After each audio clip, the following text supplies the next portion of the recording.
Have you ever thought about one of the most incredible turnarounds in all of history? How does a small, persecuted faith go from being public enemy number one to becoming the official religion of a global superpower? This isn't just a story about survival. It's the story of how Christianity basically conquered the Roman Empire, from the inside out. Okay, so to really get this, you gotta understand just how different these two worlds were. They were fundamentally opposed. On one hand, you've got the Roman Empire, this massive, powerful state that worshipped a whole pantheon of gods, and where the emperor himself was seen as divine. And then on the other, you have this new, small, grassroots movement with a totally radical idea. There's only one God, and no man, not even the emperor, is worthy of worship. You can see it, right? This was a collision course from the very beginning. And this right here gets to the absolute heart of the conflict. For Rome, this wasn't really about theology, it was about loyalty. Refusing to worship the emperor wasn't just a religious disagreement, it was an act of political defiance. It was a direct challenge to the authority and stability of the entire empire. In the eyes of the state, Christians weren't just heretics, they were traitors. And Rome's answer to this perceived treason? Well, it was brutal force. This kicked off a long, dark period for the early church, its trial by fire. And look, this wasn't some brief conflict. We're talking about centuries of struggle. It really kicked off in a big way in AD 64, when Emperor Nero famously blamed Christians for the Great Fire of Rome. What came next were waves of persecutions, sometimes sporadic, but always incredibly violent. It all culminated in the early 4th century with what's called the Great Persecution, which was the most intense, systematic attempt to just wipe the faith off the map for good. So that brings us to the central puzzle of this whole story, right? Facing organized, state-sponsored terror for centuries, how on earth did this faith not only survive, but actually thrive? Well, ironically, the very things Rome used to persecute Christians often became tools for conversion. The message itself cut across all social lines. It appealed to slaves and senators alike with this radical idea that everyone was equal in the eyes of God. But here's the crucial part. The stories of the martyrs, people willing to die for their beliefs. You'd think that would scare people off, right? But it did the exact opposite. Their courage was incredibly powerful and inspiring, and it strengthened the tight-knit communities that gave people a real sense of purpose. After centuries of this struggle, the entire game was about to be changed by the actions of one man, the Emperor Constantine.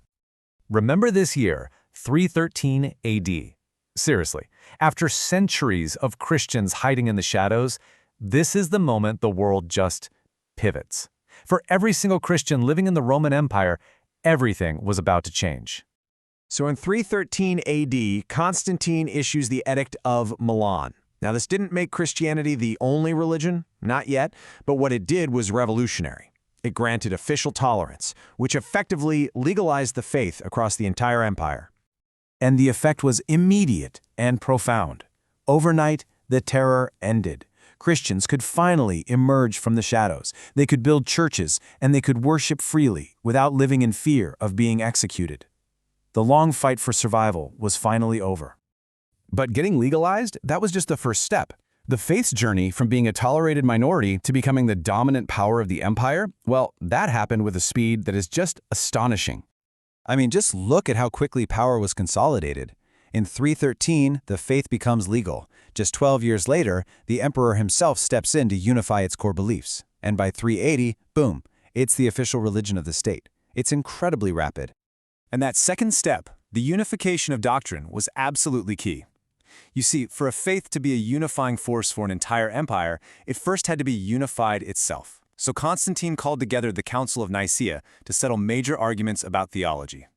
The result was the Nicene Creed, a foundational statement of faith that created a unified, orthodox belief system. This helped turn a scattered collection of communities into a much more cohesive and organized institution. And then came the final step. In 380 AD, Emperor Theodosius made Christianity the one and only official state religion. Think about that. In just over 2 generations, Christians went from being hunted outlaws to being the rulers of the very empire that tried to destroy them. It's a staggering transformation. But here's the thing, this merger wasn't a one-way street. Once they became so intertwined, the Roman Empire and the Christian Church began to fundamentally reshape one another. This was a true merger, a two-way exchange. The church didn't just exist within the empire, it actually started to look like it. It adopted Roman administrative structures for its hierarchy of bishops, it started using Latin as its official language, and it even based its own canon law on Roman legal concepts.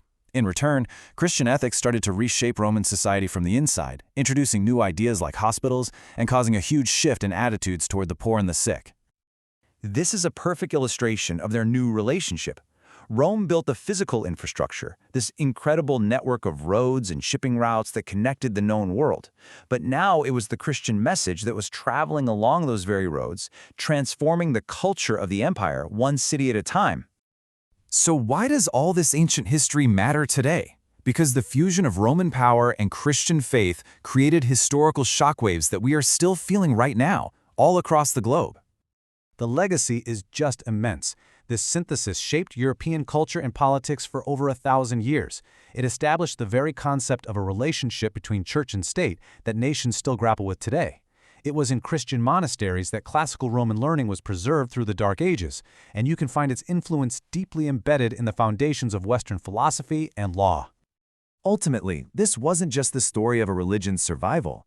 The moment Christianity became the official faith of the Roman Empire, the entire trajectory of Western civilization was fundamentally and permanently altered.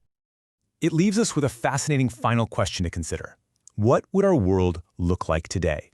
Our art, our laws, our politics, our values, what would they be if this persecuted faith had never risen to rule the most powerful empire on earth?